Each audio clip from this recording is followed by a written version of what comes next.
Սահմանադրական փոփոխությունների դեմ միասնական գործողություններն ամենայն հավանականությամբ նկատելի կդառնան մինչև հոկտեմբերի 30-ը, չեք անցկացնի նաև դատական վիճաբանությունների մեջ է մտնելու միանգամից 3 ճակատով։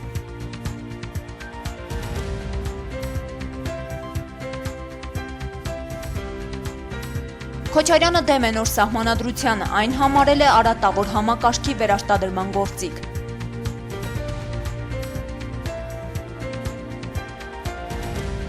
Իսկ ով է ստեղծել այդ արատավոր համակարգը, Հանրապետական կուսակցության պատասխանը Ռոբերտ Քոչարյանին։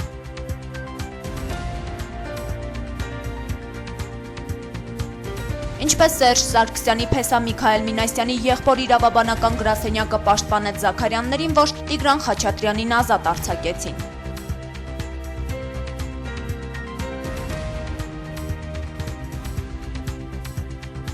Հակառակորդը շարունակում է խախտել հրադադարի պահպանման ռեժիմը Ղարաբաղի ադրբեջանական սահմանին, Արցախի պաշտպանության նախարարությունը հայտարարությամբ է հանդես եկել։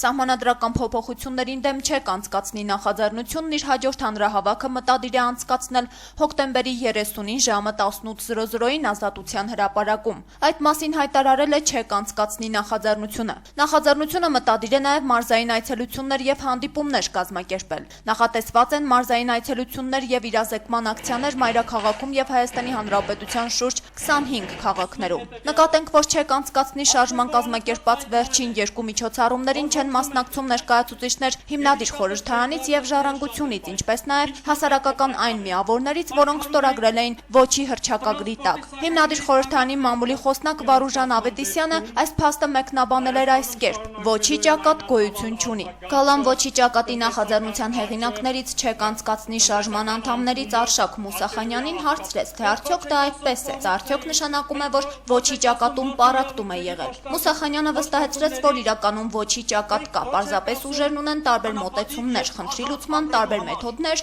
ինչն ըստ նրա բնական է։ Չեք անցկացնի շարժման անդամը վստահեցրեց նաև, որ մինչև սպասվող մեծ հանրահավաքի օրը իրենք փորձելու են ոչի շուրջ խմբված ուժերի հետ մեկտեղ քննարկել գործողությունների ծրագիր եւ միասնական հանդես գալ։ Իսկ չեք անցկացնի նաև դատական վիճաբանությունների մեջ է մտնելու միանգամից 3 ճակատով, քանի որ ոստիկանները խոչընդոտել են երեկվա խաղաղ ցույցն ազգային ժողովի դիմաց, ոստիկանության բաժին շուրջ 2 տասնյակ քաղաքացու անիրավական հիմքերով բերման են ենթարկել եւ ազգային ժողովի падգամավոր Արամ Մանուկյանի նկատմամբ ամեն դեպքում գործել է բերման ենթարկելու ակտ։ Տեղի է ունեցել падգամավորի ազատության եւ անձեռնմխելիության կարգի խախտում։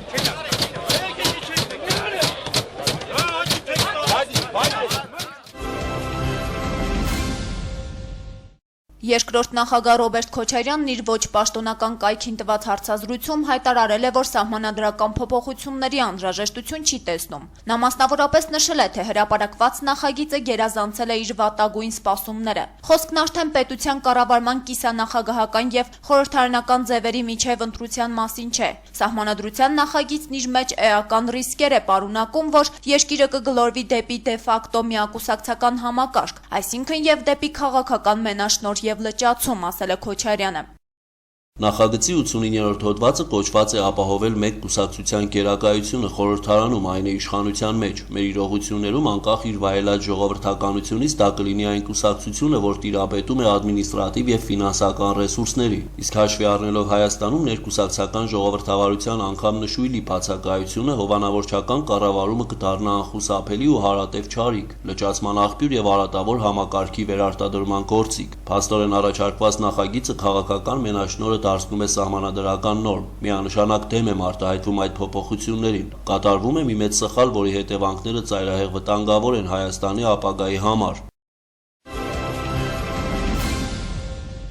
Ազգային ժողովում սահմանադրական փոփոխությունների քվեարկությունից հետո նոր միայն երկրորդ նախագահ Ռոբերտ Քոչարյանը հանդես եկավ փոփոխությունները քննադատող հարցազրույցով, այն անվանելով արատավոր համակարգի վերարտադրման գործիք։ ՀԿ խոսնակ Էդուարդ Շարմազանովը արդեն ծանոթացել է Ռոբերտ Քոչարյանի, ինչպես ինքն է ասում, մեկ հարցանի հարցազրույցին ու նրա մոտ հարցեր են առաջացել։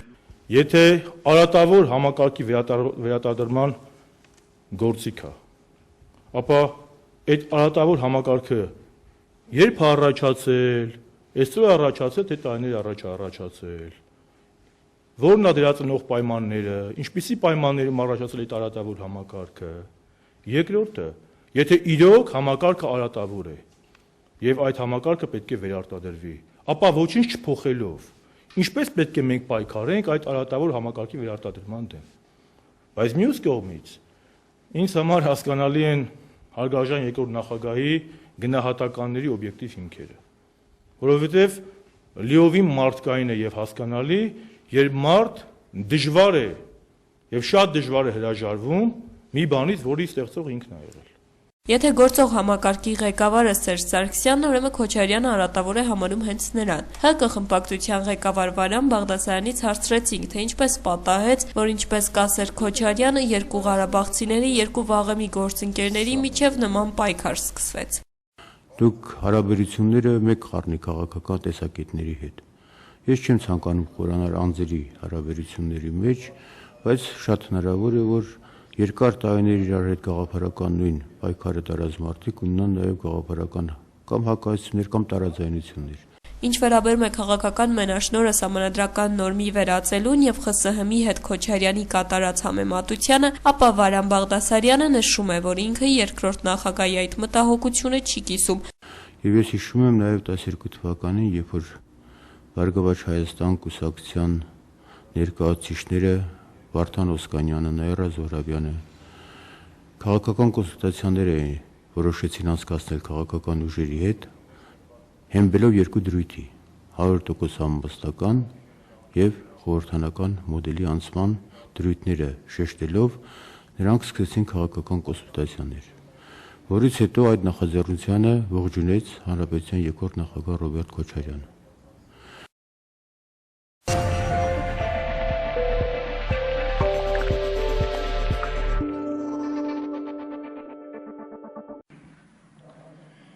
Շնորհակալություն, տիկնակ եւ պարոնայք, երբ Հայաստանի կենտրոնական բանկի կառավարության ազգային ժողովի ներկայացուցիչները այս ամբիոնից խոսում են Հայաստանի տնտեսության, տնտեսական զարգացման, դրամավարկային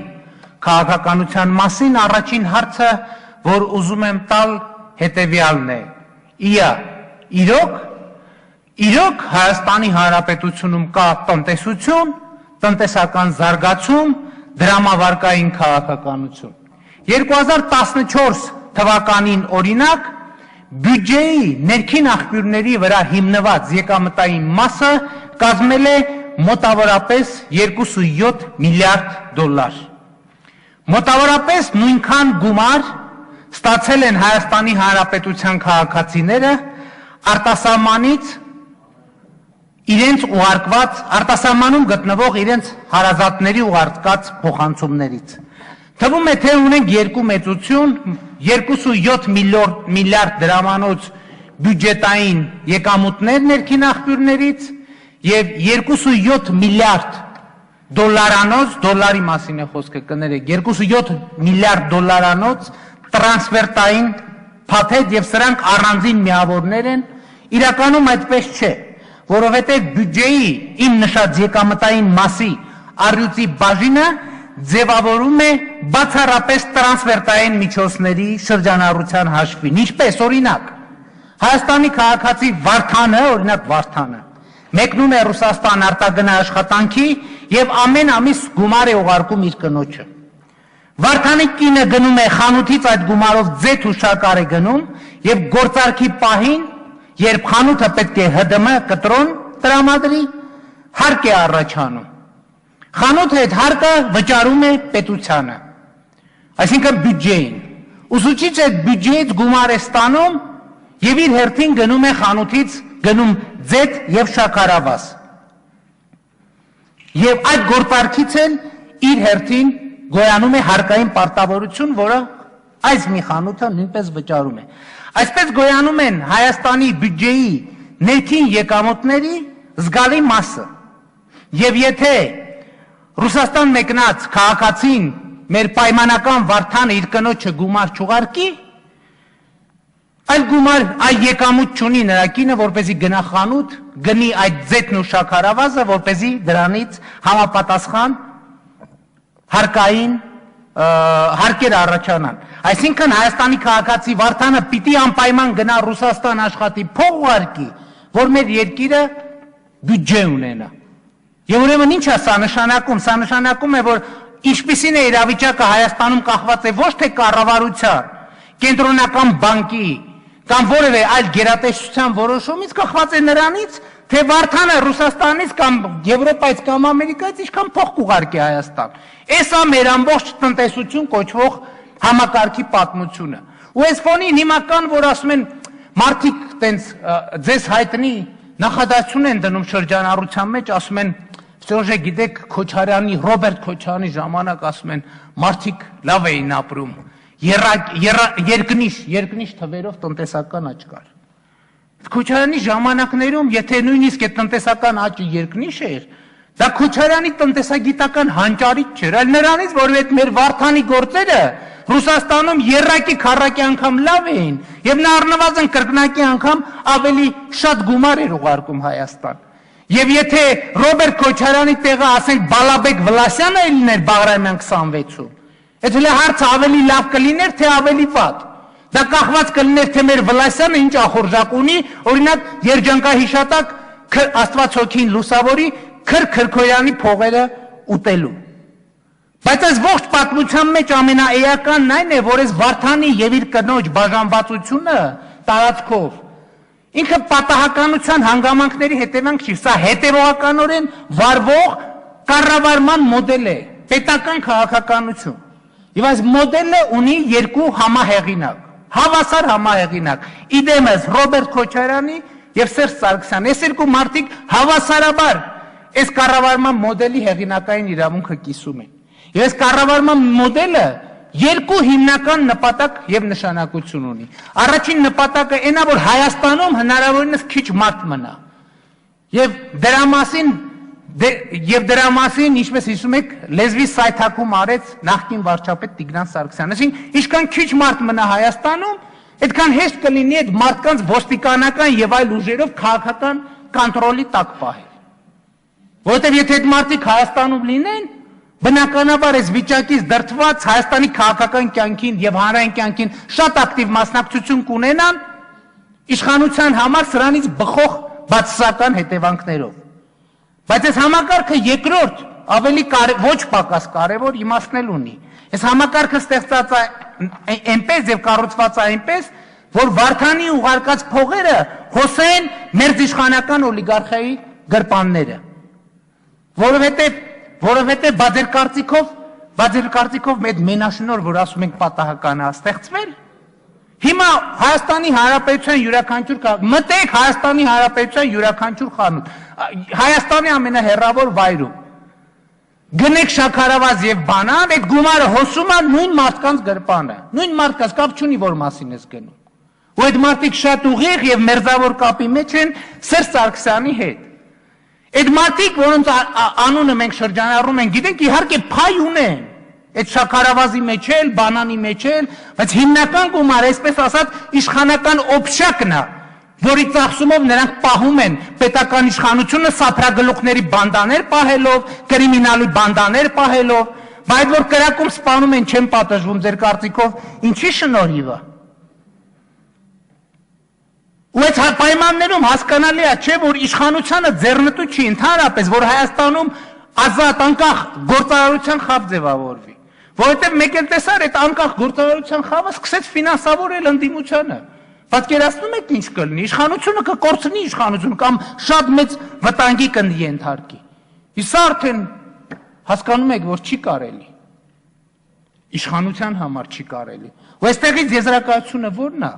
որ քանի դեռ Հայաստանում չի ձևավորվել իշխանություն, որի համար կյանքի ու մահու խնդիր չէ ընտրություններում պարտվելն ու իշխանությունից հեռանալը, Հայաստանում ոչ տնտեսություն կարա լինի, ոչ էլ դրամավարկային քաղաքականություն։ Չի կարա լինի։ Իսկ պետք է Հայաստանում իշխանություն լինի, որ աշխատի, որի համար խնդիր չեն։ Լավ ընտրություններում պարտվեցինք, կհեռանանք, հաջորդ ընտրություններում կամ մի ընտրություն երևի մի օր էլ էլի կհաղթենք, կվերադառնանք։ Բայց քանի դեռ իշխանության համար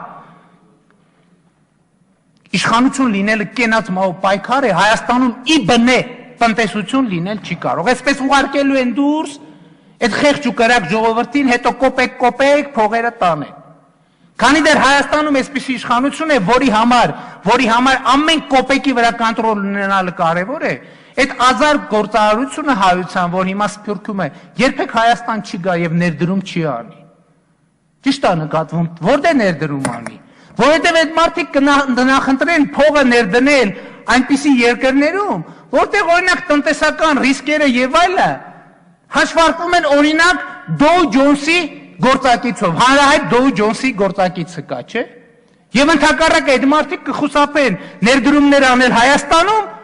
որի ամենահայտնի տնտեսական գործակիցը Սաշիկ Սարգսյանի գործակիցն է, սրանից բխող 50%-անոց հետևանքներով։ Շնորհակալություն ուշադրության համար։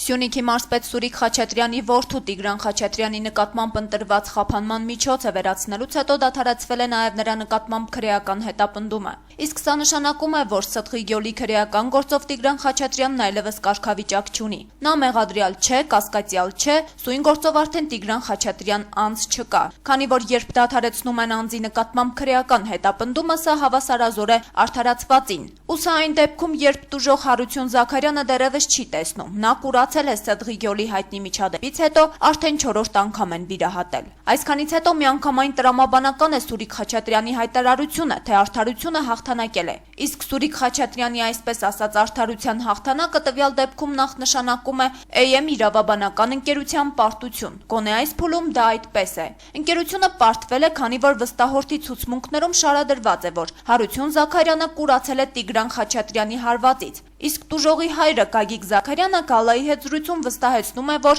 իր որդին ոչ մի ցուցմունք չի փոխել։ Տուժող Զաքարյանների հայրը Գալայի հետ զրույցում ասաց նաև, որ տեղյակ չեն, թե իրենց իրավունքները պաշտպանող գրասենյակը ինչ գործողություններ է պատրաստվում ձեռնարկել։ Դժվար է ասել, թե որոնք կլինեն հետագա քայլերը, սակայն քրեական դատավարության օրենսգրքով սահմանվում է, որ միայն 6 ամսվա ընթացքում Հայաստանի Հանրապետության դատախազն իրավունք ունի վերանայել քննիչի որոշումը։ Ինչը փոքր-ինչ դժվար է պատկերացնել Տիգրան Խաչատրյանի եւ Գևորգ Կոստանյանի պարագայում։ Հիշեցնենք, որ Զաքարյանների իրավունքները պաշտպանող ընկերությունը պատկանում է Գրիգոր Մինասյանին, Սերժ Սարգսյանի փեսայի եղբորը։ Գրիգոր Մինասյանը տարբեր առիթներով հայտարարում է, որ բացի այրունակցական կապից որևէ առնչություն չունի Վատիկանում գտնվող Հայաստանի Հանրապետության դեսպան Միքայել Մինասյանի հետ, եւ որ նրանց հարաբերություններն այնքան էլ հարթ չեն։ Եթե անգամ արժանահավատ համարենք Գրիգոր Մինասյանի այս հայտարարությունները, ապա սա ամենևին էլ չի նշանակում, որ Հանրապետական կուսակցության անդամ Գրիգոր Մինասյանը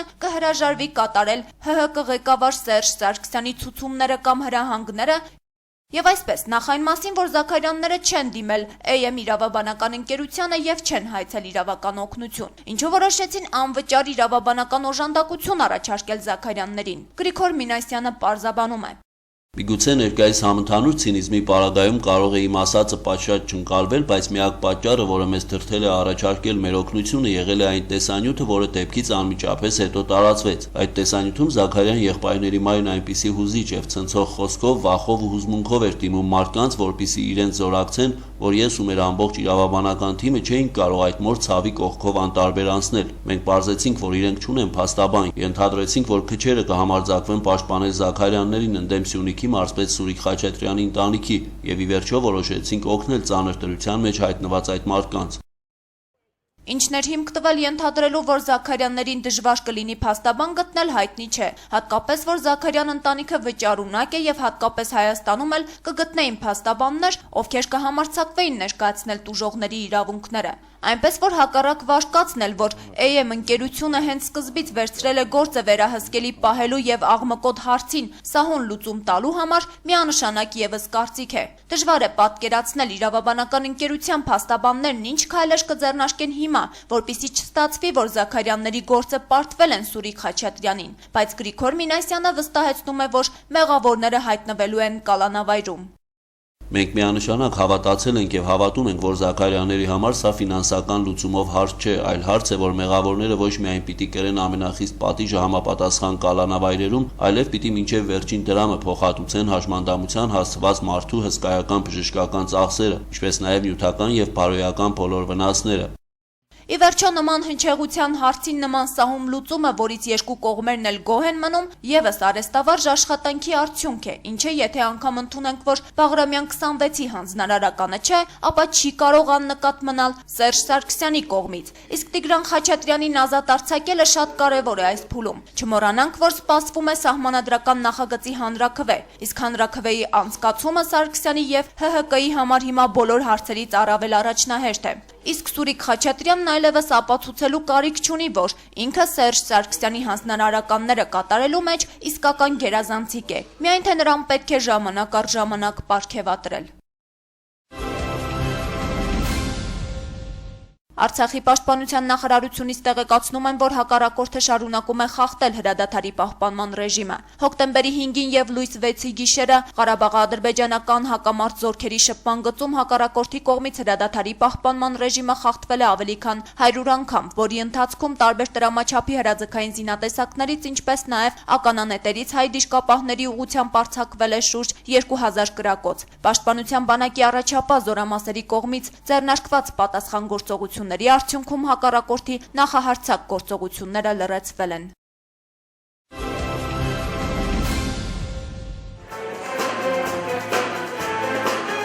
Հայաստանի պետական երիտասարդական նվագախումբը ամերիկյան մշակութային շրջագայություն 2015 նախաձեռնության շրջանակներում Գյումրիում էր։ Հայ-ամերիկյան մշակութային փոխգործակցությունը ավելի լավ հնարավոր չէր ներկայացնել, քան հայ երիտասարդների կատարմամբ ամերիկյան կոմպոզիտորների ստեղծագործությունները հանրության դատին հանձնելն է, ասում է ԱՄՆ դեսպանատան հասարակայնության հետ կապերի բաժնի ղեկավար Ժակլին Դիլին։ Ես ուզում եմ շեշտել, որ մեր շրջագայության ընթացքում մենք իրականացնում ենք 3 շատ հաջողված ծրագրեր, որոնք արդեն եղել են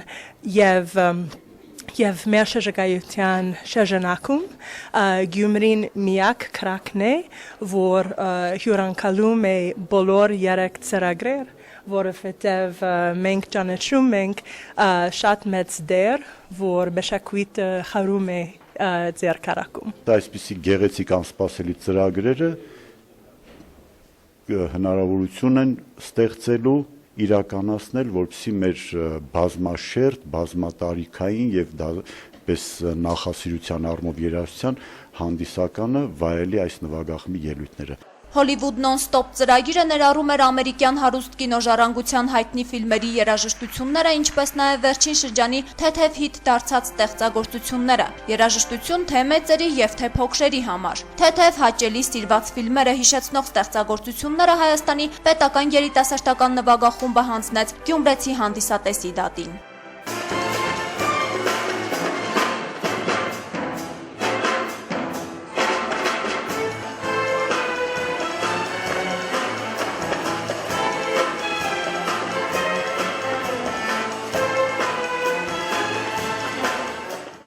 Նվագախմբի դիրիժոր Ռուբեն Ասատրյանը կարևորում է Գյումրի այցը։ Պատասխանատու գործ է մշակութային հարուստ ժառանգություն ունեցող քաղաքի մայր բեմում հանդես գալ համերգով։ Մենք ամեն մեկս միշտ կատակ ենք անում, մենք ամեն մեկս մի քիչ գյումրեցի ենք։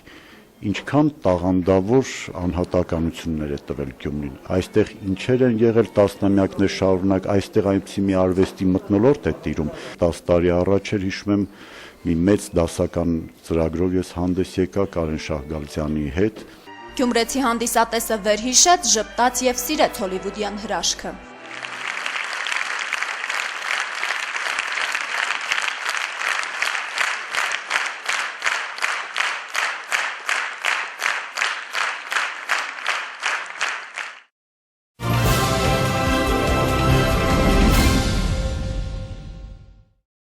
Սիրիայում Ռուսաստանի Դաշնության գործողությունները Միացյալ Նահանգներում անվանել են ռազմավարական սխալ, այդ մասին հայտնել է Պետդեպարտամենտի պաշտոնական ներկայացուցիչ Մարկ Թոները։ Նրա խոսքերով Ռուսաստանը հայտարարել է, որ ցանկություն ունի պայքարել իսլամական պետության ահաբեկիչների դեմ, սակայն Վաշինգտոնում չեն տեսնում համապատասխան գործողություններ։ Մոսկվան, ինչպես նշել է Թոները, պարզապես միջամտել է Բաշար Ասադի եւ ընդդիմության միջև ընթացող քաղաքացիական պատերազմին։ Պետդեպարտամենտի ներկայացուցիչը հայտնել է նաեւ, որ Միացյալ Նահանգների նպատակն է աջակցել այն երկրներին, որոնք հաջողությամբ պայքարում են իսլամիստների դեմ։ Ավելի վաղ նախագահ Բարակ Օբաման հայտարարել էր, որ Դամասկոսում բռնապետական ռեժիմ ստեղծելու Ռուսաստանի փորձերը նրան ճահճի մեջ կներքաշեն։ Իսլամական պետության ջիհադիստները շարունակում են ոչնչացնել Սիրիայի Պալմիրա քաղաքի հինավուրց կոթողները, հերթը հասել է մեր թվարկության երկրորդ տարում կառուցված հաղթակամարին, հաղորդում է BBC-ն։ Իսլամական պետության համար պատճառը բավականին պարզ է, այն պայմանավորված է խմբավորման մի քանի նպատակներով։ Իսլամիստների Դաբիկ թերթում մեկնաբանում են, որ հինավուրց մշակութային ժառանգությունը կարող է խանգարել Սիրիայի եւ Իրաքի քաղաքացիներին նվիրվածություն ցուցաբերել իսլամական պետությանը, եւ դա կարևոր քայլ է ազգայնական օրակարգի դեմ պայքարելու համար։ Բացի դրանից, ահաբեկչական խմբավորումը հակված է պայքարել նաև բազմաստվածության եւ կուռքերի պաշտամունքի դեմ։ Որոշ շրջաններում ահաբեկիչները ոչնչացնում են նաև շիական եւ սուննիական կառույցները, սրբավայրերը, սակայն իսլամական պետությունն ավելի հանդուրժող է իսլամի մյուս ճյուղերի, քան քրիստոնեության եւ հուդայականության նկատմամբ։ Իրենց այսպես կոչված պաշտոնական Դաբիկ թերթում նշված պատճառներից բացի ջիհադիստներն ունեն նաև քաղաքական եւ ավելի պրագմատիկ դրդապատճառ։ Հնությունների վաճառքը միջոց է կանխիկ գումար վաստակելու համար։ Իսլամական պետությունը վաճառքի է հանում հնությունների մի մասը եւ տասնյակ միլիոնավոր դոլարներ ստանում։ Եվ վերջապես մասսայական դաժան մահապատիժները հուշարձանների ոչնչացումը առաջացնում են համընդհանուր զայրույթ, ինչն իսլամական պետությանը առանձնահատուկ ուշադրության է արժանացնում։ Այնպես չէ, որ առհասարակ կարիք չկա արձագանքել իսլամական պետության գործողություններին, այնուամենայնիվ պետք է հաշվի առնել, որ ջիհադիստների ռազմավարությունը հիմնականում հիմնված է գործողություններով ուշադրության արժանանալու վրա։